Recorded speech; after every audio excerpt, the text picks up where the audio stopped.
Hello friends, myself Suraj Kumar Maurya. Welcome to Avyan IAS academy. हमने last time एक video के अंदर हमने पूरा केमिकल रिएक्शन और इक्वेशन को समझा था कि उसके इंपॉर्टेंट टॉपिक के बारे में जाना था और कुछ उसके जितनी भी टॉपिक्स हैं उसके बारे में डिटेल डिस्कशन किया था। ठीक है, आज हम पढ़ेंगे एसिड और बेस के बारे में पढ़ेंगे। ठीक है, कि एसिड बेस और सॉल्ट के अंदर एक ही वीडियो में खत्म करने की कोशिश करेंगे और उसके इंपॉर्टेंट टॉपिक समझने की भी कोशिश करेंगे। ठीक है, तो अगर आपको इस एसिड बेस और सॉल्ट के बारे में कुछ भी जानना है तो वीडियो के लास्ट तक बने रहिए। तो चलिए फिर शुरू करते हैं। ठीक, एसिड बेस एंड सॉल्ट।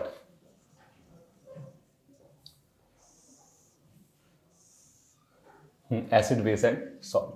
तो देखिए, सबसे पहले इसकी बेसिक थिंग जान लेते हैं, एसिड बेस और सॉल्ट होता क्या है। तो देखिए, सबसे पहले एसिड की बात करते हैं। देखिए, तो सबसे पहले हम एसिड की अगर हम बात करें तो एसिड हमारा क्या होता है। सबसे पहला जो एसिड है हमारा, एक पॉइंट डाल के करते हैं।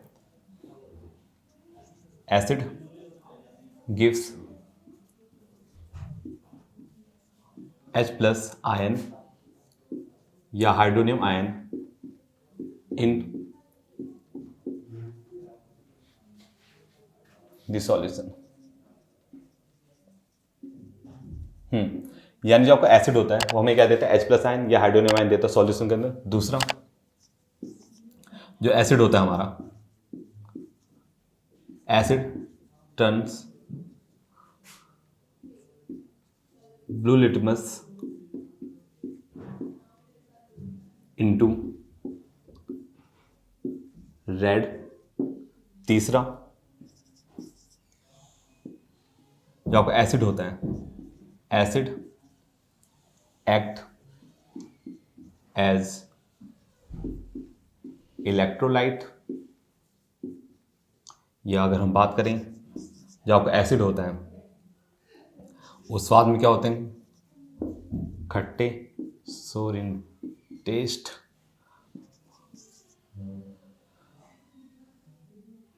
इट, पहले लिख लेते हैं topic, it neutralizes the solution carrying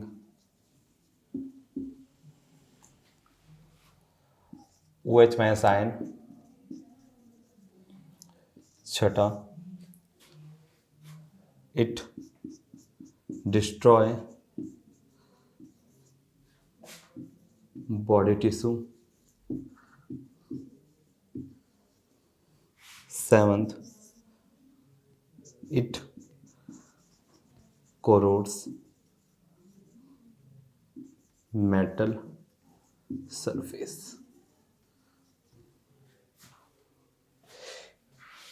पहले हम लिख लेते हैं फिर बात करेंगे होता क्या है ये फटाफट। नेक्स्ट हमारा बेस। बेस की प्रॉपर्टीज की बात करें, it gives OH- ion in the solution। Second thing, it turns red litmus into blue। Third,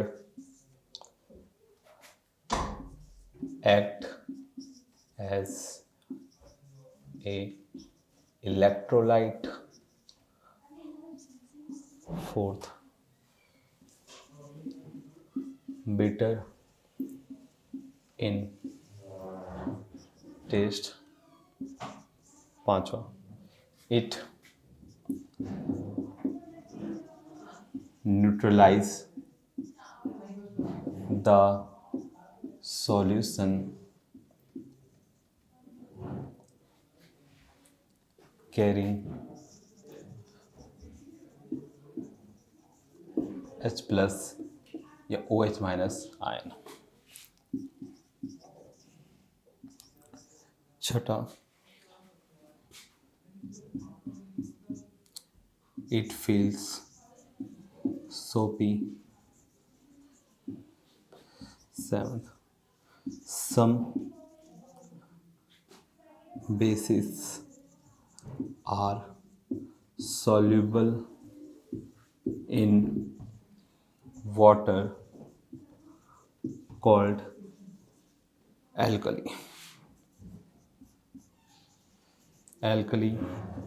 या alkaline। देखो सबसे पहली बात, एसिड बेस होता क्या हमारा, ये हमने पहले ही पढ़ रखा है। ठीक है, हम कोशिश करेंगे कि इसी वीडियो के अंदर सारा खत्म हो जाए चैप्टर। देखो सबसे पहला टॉपिक तो हमारा यही है कि एसिड बेस होते क्या हैं। देखो एसिड, सबसे पहली बात जो हमने पहले पढ़ रखा है कि एसिड क्या होता है हमारे H+ आयन या हाइड्रोजन आयन देते हैं सॉल्यूशन के अंदर।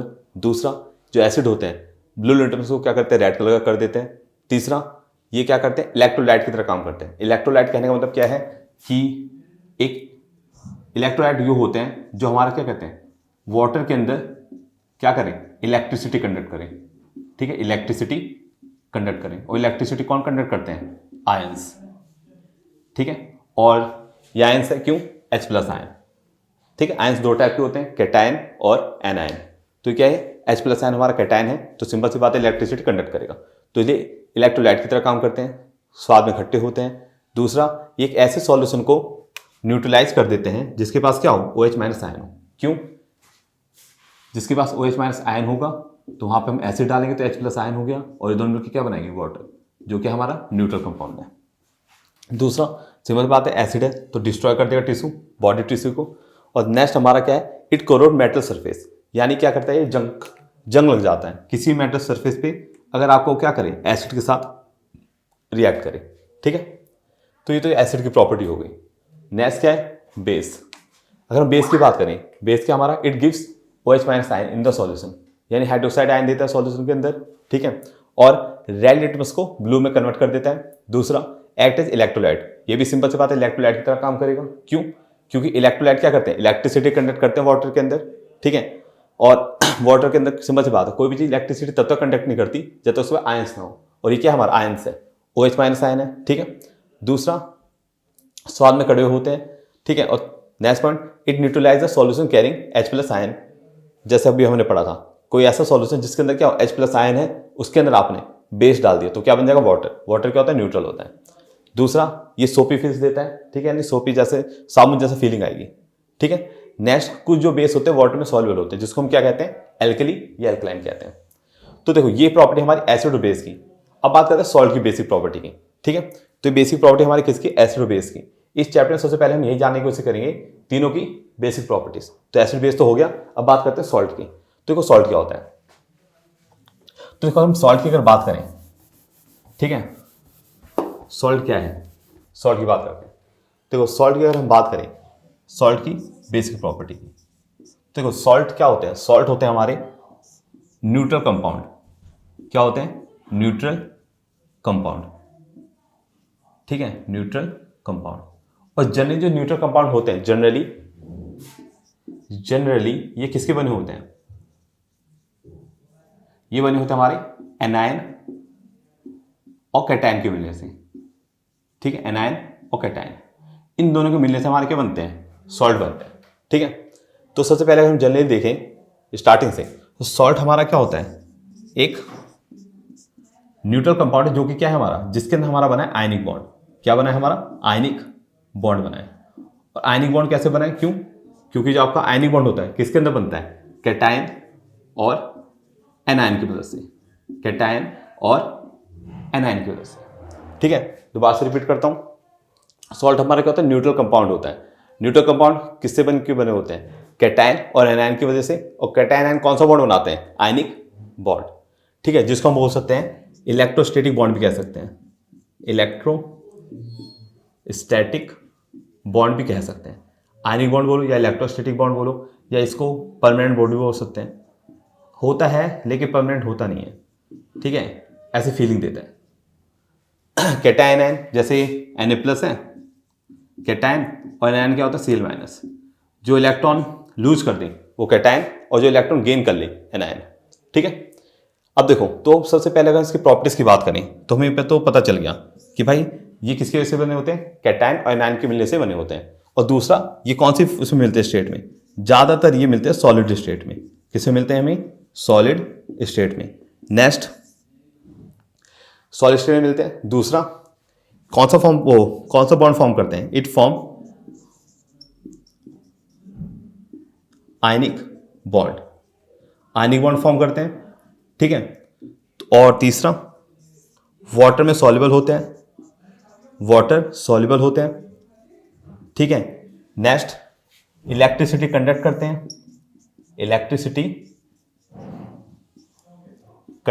हैं,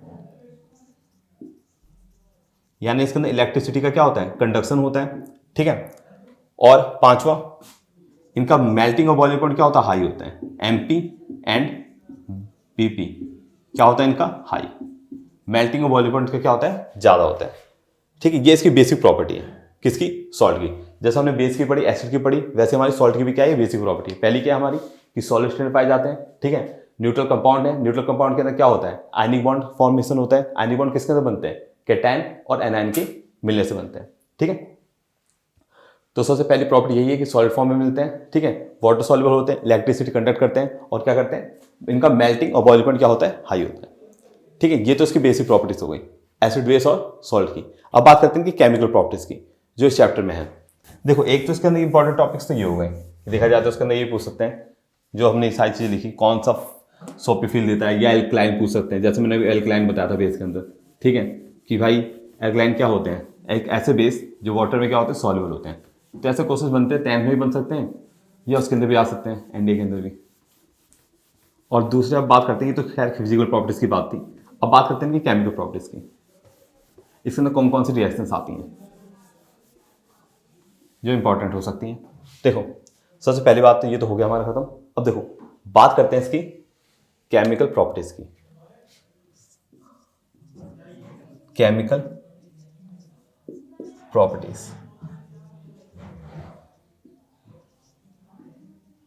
देखो केमिकल प्रॉपर्टीज की हम बात करें, तो देखो सबसे पहले हमारी जो इसके अंदर प्रॉपर्टी आती है, सबसे पहली वो ये है कि कोई मेटल है, अगर वो आपका एसिड के साथ रिएक्ट करता है तो हमेशा क्या देता है? सॉल्ट और हाइड्रोजन गैस रिलीज करता है, H2 गैस। सेम यही हमारा इसके साथ है कि कोई मेटल बेस के साथ रिएक्ट करता है तो हमारा क्या देता है? सॉल्ट और प्लस में हाइड्रोजन गैस, ठीक है। पहली रिएक्शन हमारी क्या है? मेटल जैसे मान लो कोई भी हो, सोडियम प्लस में एसिड, मान लो HCl है, हाइड्रोक्लोरिक एसिड, की रिएक्ट करते के साथ क्या देता है? हमारा NaCl प्लस में H2। यह हमारा क्या है? मैग्नीशियम है, ये हमारा सल्फ्यूरिक एसिड के साथ रिएक्ट करता है तो हमारा क्या देता है? ये MgSO4 प्लस में H2 गैस रिलीज होती है इसमें, ठीक है। कोई भी रिएक्शन बैलेंस नहीं है, ठीक है। तो हमारा देखो, कोई मेटल किसी भी एसिड के साथ रिएक्ट करता है तो हमारा क्या बना है? सॉल्ट, और क्या निकली? हाइड्रोजन गैस, ठीक है। वैसे हमारा क्या है कि कोई मेटल, लेकिन इसका एक एग्जांपल है, जैसे जिंक है हमारा, सोडियम हाइड्रोक्साइड के साथ रिएक्ट करता है तो हमारा क्या बनाता है? सोडियम जिंकेट, Na2ZnO2 प्लस में H2, इसको बोलते हैं सोडियम जिंकेट, ठीक है। ये इंपॉर्टेंट है, दोनों पेपर के व्यू से देखा जाए तो 10th के लिए भी इंपॉर्टेंट है, एनडीए के लिए भी इंपॉर्टेंट है, ठीक है। सोडियम जिंकेट एक लौता एग्जाम्पल है जहां बेस क्या कर रहा है? मेटल के साथ रिएक्ट कर रहा है और सॉल्ट और हाइड्रोजन गैस देता है, ठीक है। ये तो हो गई पहली प्रॉपर्टी जो पूछी जा सकती है, ठीक है। और दूसरी प्रॉपर्टी क्या हो सकती है? दूसरा आ सकता है, एक रिएक्शन होती है हमारा न्यूट्रलाइजेशन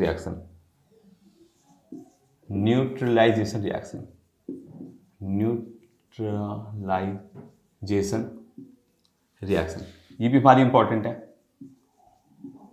ये इंपॉर्टेंट क्यों है? देखो, कोई भी एसिड है, वो अगर बेस के साथ रिएक्ट करता है तो हमारा क्या देता है? सॉल्ट और वाटर, सॉल्ट एंड वाटर, ठीक है। कोई भी एसिड, जैसे मान लो हमारे पास कौन सा एसिड है? हाइड्रोक्लोरिक एसिड है, प्लस में बेस क्या हमारा? सोडियम हाइड्रोक्साइड है, तो दोनों मिलकर क्या देंगे हमें? सोडियम क्लोराइड और प्लस में वाटर। HCl प्लस में ये एसिड है, इन्हें सोडियम हाइड्रोक्साइड का रिएक्ट किया तो हमारा क्या बना? Salt and water. इसके अलावा और भी रिएक्शन हो सकती है, जैसे ये है फायर एक्सटिंग्विशर के अंदर हम यूज करते हैं, सल्फ्यूरिक एसिड है और सोडियम बाइकार्बोनेट है, बट ये रिएक्शन थोड़ी अलग हो जाएगी, चलो कोई बात नहीं। इसके साथ ये रिएक्ट करता हमारा क्या बनता है, अब लिख ही देते हैं Na2SO4 प्लस में वाटर और प्लस में CO2। यही बैलेंस नहीं है। ये इसका एग्जाम्पल है न्यूट्रलाइजेशन रिएक्शन का, लेकिन ये इसका एग्जाम्पल नहीं है। इसका एक एग्जाम्पल लिखना है तो लिख लो। जैसे मानते हैं हमारे पास होता ये होता नाइट्रिक एसिड HNO3 प्लस में मैंने इसको इसी के साथ रिएक्ट करा दिया NaNOH के साथ, तो हमारा बना NaNO3 प्लस में H2O। ठीक है, तो ये दोनों एग्जाम्पल तो इसके हैं न्यूट्रलाइजेशन रिएक्शन के, ये मैंने फ्लो में लिख दिया, इसका एग्जाम्पल नहीं है। लेकिन ये हमारा कहाँ यूज होता है, ये होता है हमारा फायर एक्सटिंग्विशर में। ये हमारी फायर एक्सटिंग्विशर की रिएक्शन है।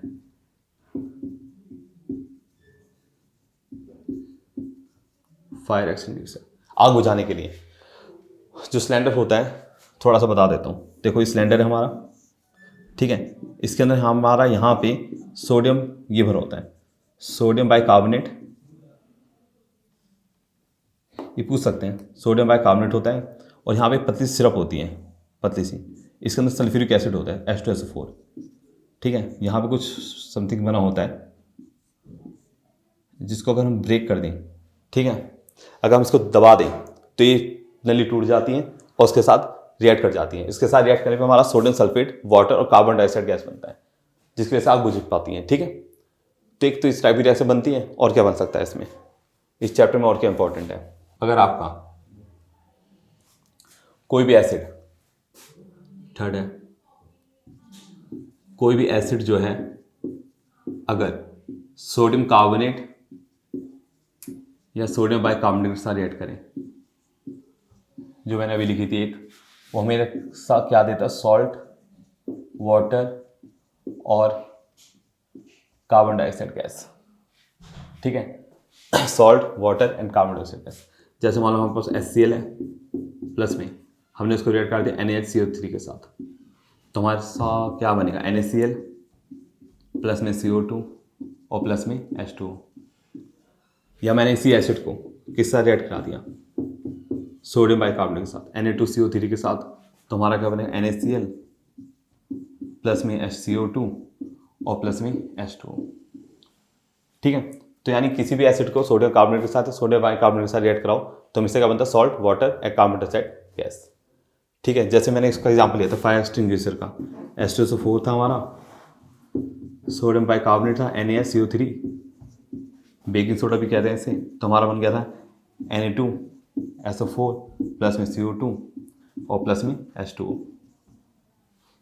ठीक है, सोडियम सल्फेट प्लस में कार्बन डाइऑक्साइड प्लस में वाटर। तो थर्ड टाइप की रिएक्शन हमारी ये है। ठीक है, तो इसके अंदर ये तीनों रिएक्शन मेन है। ठीक है, इसके अलावा क्या आता है चैप्टर में से, इस चैप्टर में इसके अलावा इंडिकेटर्स के बारे में पूछ सकते हैं। ठीक है, इंडिकेटर्स वो टॉपिक हमारा रह गया। ठीक है, इंडिकेटर्स के बारे केमिकल प्रॉपर्टीज उतनी सी है। ठीक है, इसके अलावा इसके अंदर और क्या पूछ सकते हैं, इंडिकेटर्स के बारे में पूछ सकते हैं, इंडिकेटर्स क्या होते हैं। ठीक है, तो अगर हम इंडिकेटर्स की बात करें तो इंडिकेटर्स क्या होते हैं हमारे, बेसिकली इंडिकेटर्स वो होते हैं जो आइडेंटिफाई करते हैं कि क्या चीज़ एसिड है और क्या चीज़ बेस है। ठीक है, जिसके बारे में हमने पढ़ रखा है, जैसे मिथाइल ऑरेंज होता है, फिनॉक्सिलिन होता है।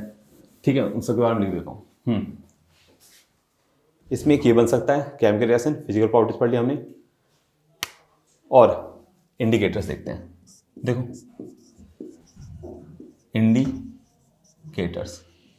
इंडिकेटर्स बेसिकली जो हम देखा जाए, जो पूछते ज़्यादातर, देखो इंडिकेटर देखा जाए तो तीन टाइप के होते हैं, मैनकाइंड होते हैं, ठीक है, नेचुरल होते हैं, और एक होते हैं जो हमारे ओल्फैक्टरी इंडिकेटर्स। ठीक है, ओल्फैक्टरी के अंदर वो आते हैं जिसमें हम स्मेल से पता लगा पाते हैं। ठीक है, ऑनियन और क्लॉस होते हैं उसके अंदर। ठीक है, और कुछ होते हैं जो नेचुरल होते हैं, जिसके अंदर हमारा कौन कौन सा आता है, टर्मरिक आता है, ठीक है, रेड कैबिज आता है। ठीक है, और जो तुम्हारे ये होते हैं मैनकाइंड के अंदर हमारा कौन से होते हैं, एक तो लिटमस पेपर आ गया, पीएच पेपर आ गया, मिथाइल ऑरेंज, फिनॉक्सिलिन। ठीक है, जो बेसिकली पूछे जाते हैं। अगर हम बात करें उसकी फिनॉक्सिलिन की, फिनॉक्सिलिन क्या करता है हमारा, फिनॉक्सिलिन बताता है कि अगर हम उसको एसिड के साथ देखेंगे तो कोई कलर में चेंज नहीं आता, कलर लेस होता है, कलर लेस हो जाता है, बाकी बेस के साथ क्या होता है, पिंक कलर। वैसे मिथाइल ऑरेंज की बात करें, एसिड के साथ रेड कलर देता है और बेस के साथ देखें तो येलो। ठीक है, तो इंडिकेटर्स बेसिकली क्या होता है, खाली आइडेंटिफिकेशन करने के लिए क्या चीज़ एसिड है और क्या चीज़ बेस है। ठीक है, इसके बारे में लिखेंगे, बहुत लंबा चला जाएगा वीडियो।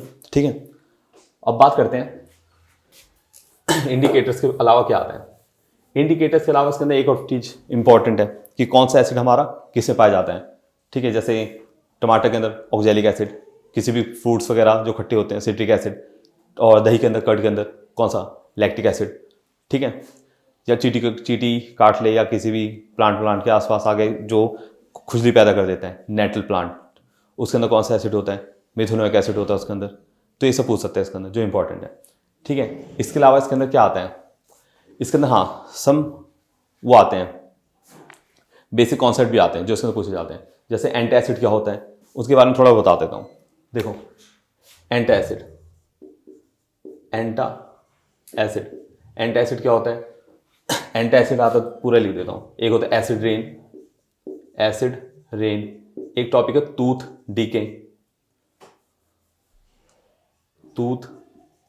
डीके। ठीक है, इन तीनों के अंदर सिमिलरिटी क्या है, एंटी एसिड यानी हमारा अगर स्टमक का पीएच लेवल 5.6 से नीचे चला जाता है तो हम क्या करते हैं, हमें एसिडिटी हो जाती है। ठीक है, उसके अंदर कोई ना कोई बेस लेते हैं, जैसे इनो वगैरह हो गया। ठीक है, या हम क्या लेते हैं, मिल्क ऑफ मैग्नीशिया लेते हैं। मिल्क, ये पूछ सकते हैं तुमसे, मिल्क ऑफ मैग्नीशिया लेते हैं, यानी मॉम। वो क्या होता है, उसको बोलते हैं मैग्नीशियम हाइड्रोक्साइड। ठीक है, ये लेते हैं ताकि हमारी एसिडिटी खत्म हो जाए। ठीक है, एंटी एसिड कहते हैं इसे। दूसरा एसिड क्या होती है हमारी, अगर हमारी बारिश जो होती है उसकी pH वैल्यू 5.5 से लेकर 5.6 के बीच में, ठीक है, इससे अगर नीचे चली जाती है तो हम उसको एसिडिक रेन कहते हैं, जो हमारे लिए हार्मफुल होती है। टूथ डीके, हमारा जो माउथ होता है वो हमारा काम करता है 5.5 से लेकर 5.6, ये भी होता है सेम, इसके बीच में काम करता है। अगर इससे ज़्यादा हमारे मुंह का pH नीचे चला जाता है तो हमें टूथ डीके हो जाता है, दांत गलने से लगते हैं। ठीक है, एक तो ये टॉपिक है। और इसके अंदर जो सबसे मेन है, इसके अलावा जो बहुत ज़्यादा पूछा जाता है, ठीक है, वो होता है इसके अंदर जो कुछ बेसिक कंपाउंड्स हैं 5 टाइप के, जैसे ब्लीचिंग पाउडर हो गया, ठीक है, बेकिंग सोडा या वॉशिंग सोडा, उसके बारे में बात करते हैं। यही है जो इसके पूरे चैप्टर के अंदर इंपॉर्टेंट टॉपिक्स हैं। देखो एसिड बेस एंड सॉल्ट, देखो some basic compounds which is used in daily life। ठीक है, सबसे पहले कौन कौन से आते हैं, एक हमारा सबसे पहले क्लोर एल्कली प्रोसेस। पहला ये है, क्लोर एल्कली कंपाउंड होता है एक। दूसरा है हमारा ब्लीचिंग पाउडर। तीसरा है हमारा बेकिंग सोडा। ठीक है, सबसे पहले इनकी बात कर लेते हैं फिर आगे लिखेंगे। जो क्लोर एल्कली प्रोसेस क्या होते हैं, सोडियम क्लोराइड है उसको हम क्या करते हैं, वाटर के साथ इलेक्ट्रोलाइज करते हैं। क्या करते हैं, इलेक्ट्रोलाइसिस। तुम्हारा बनता है सोडियम हाइड्रोक्साइड Cl2 और प्लस में H2। ठीक है, इसको बोलते हैं क्लोर एल्कली प्रोसेस। क्लोर एल्कली यानी क्लोरीन हमारा मेन कंपाउंड है और सोडियम हाइड्रोक्साइड एक ऐसा बेस है जो वाटर में क्या है, सॉल्युबल, इसलिए एल्कली। ठीक है, तो हमारी ये क्लोर एल्कली प्रोसेस है। ठीक है, इसके अंदर इसके यूजेस आते हैं कि भाई सोडियम हाइड्रोक्साइड को कहाँ यूज कर सकते हैं, क्लोरीन को कहाँ यूज कर सकते हैं, वाटर को। ठीक है, इसके अलावा हमारा दूसरा टॉपिक क्या है, एक तो ये आता है इसके अंदर से। ठीक है, इसके बारे में हम यूज होते हैं, जैसे सोडियम हाइड्रोक्साइड, एक दो यूज बता देता हूँ। सोडियम हाइड्रोक्साइड पेपर वगैरह बनाने के लिए, डिटर्जेंट वगैरह बनाने के लिए, क्लोरीन वाटर को ट्रीटमेंट करने के लिए, प्यूरिफाई करने के लिए, hydrogen as a fuel use होता है। ठीक है, इसके अलावा हमारा क्या है, ब्लीचिंग पाउडर। देखो ब्लीचिंग पाउडर क्या होता है, ब्लीचिंग पाउडर बनता है हमारा कैल्शियम हाइड्रोक्साइड प्लस में Cl2 गिव्स कैल्शियम ऑक्सीक्लोराइड और प्लस में H2O। ठीक है, कैल्शियम ऑक्सीक्लोराइड, इसका IUPAC नाम क्या है, कैल्शियम ऑक्सीक्लोराइड। और ये कहाँ का यूज होता है, ब्लीचिंग करने के लिए, वाटर को क्या कहते हैं, कपड़े बर्तन साफ करने के लिए। ठीक है, ब्लीच हटाने के लिए, मतलब बर्तन नहीं, मतलब ये कलर हटाने के लिए यूज होता है बेसिकली ब्लीचिंग पाउडर। ठीक है, इन सब का यूज होता है। इसकी फॉर्मेशन आ सकती है, या तो क्या आ सकती है, इसकी IUPAC नहीं पूछ लें या इसका फॉर्मूला। नेक्स्ट हमारा क्या, बेकिंग सोडा। ये कैसे बनता है, अमोनिया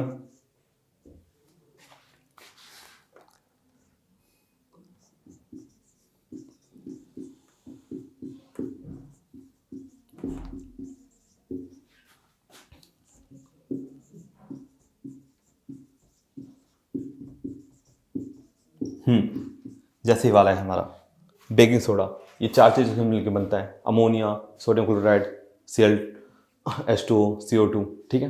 इन 4 को मिला दो तो हमारा क्या बनता है बेकिंग सोडा। सोडियम बाइकार्बोनेट भी कहते हैं, सोडियम हाइड्रोकार्बोनेट भी कहते हैं इसे, ठीक है। और हमारा क्या बनता है अमोनियम क्लोराइड। इसका यूज आ सकता है, यूज क्या है इसका, आग बुझाने के लिए यूज होता है, ठीक है। और दूसरा बेकिंग के लिए यूज होता है, ठीक है। एक ये आ सकता है हमारा। नेक्स्ट क्या हमारा वॉशिंग सोडा। वॉशिंग सोडा, देखो वॉशिंग सोडा क्या है हमारा, वॉशिंग सोडा का फॉर्मूला होता है हमारा सोडियम कार्बोनेट Na2CO3 प्लस में 10H2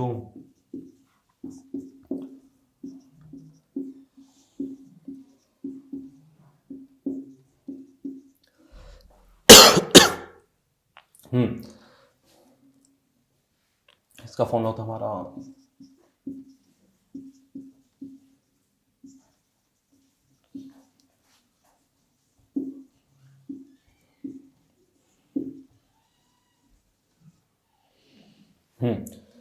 देखो वॉशिंग सोडा का फॉर्मूला क्या होता है हमारा Na2CO3 10H2, यानी डिकाहाइड्रेट भी कह सकते हैं इसे सोडियम कार्बोनेट डिकाहाइड्रेट।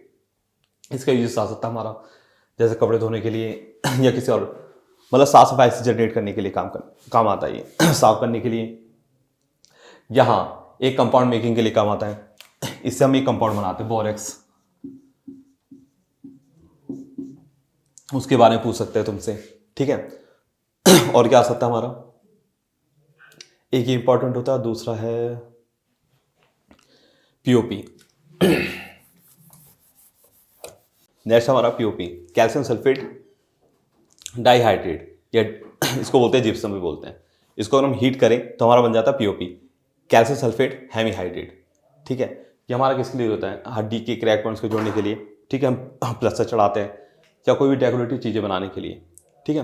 तो इस चैप्टर में हमारा यही है जो हमारे इंपॉर्टेंट टॉपिक्स हैं, ठीक है। इन सब के जो भी हमने अभी सब बेसिक कंपाउंड्स किए इसके अंदर हमारे 3 चीज़ पूछ सकते हैं, या तो कॉमन नेम तो जनरली सबको पता ही होता है, IUPAC नेम पूछ सकते हैं, और फॉर्मेशन पूछ सकते हैं इसकी, और इसकी यूजेस पढ़ सकते हैं, पूछ सकते हैं, और कोई दूसरा वो नहीं होता इसका, ठीक है।